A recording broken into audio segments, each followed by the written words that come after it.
नमस्कार।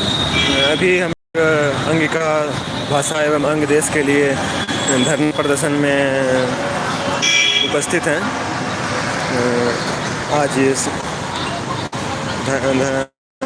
अंगिका समाज के समिति लोग सभी लोग आकर के धरना दे रहे हैं। तो आइए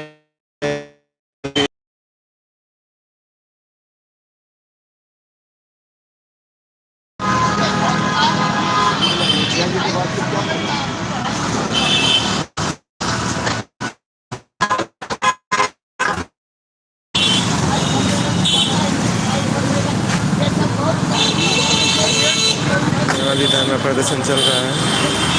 सभी अपने अपने बातों को रख रहे हैं।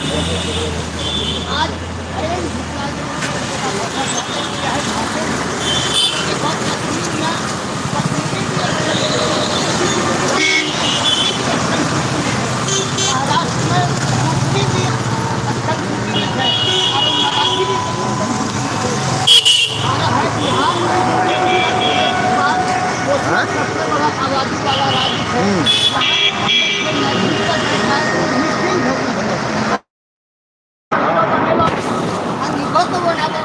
एक राज्य में कम से कम भाषा तो होना चाहिए।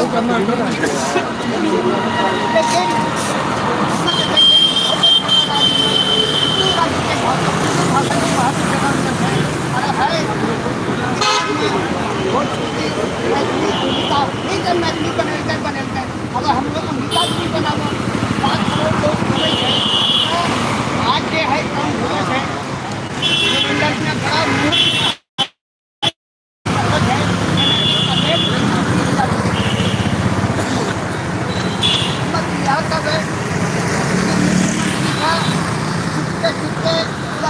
दीवार से मिलने की बजाय अपना आज यहाँ हुआ करे तो सरकार पर नियुक्ति दी गई है, लेकिन कहवे कि हम लोग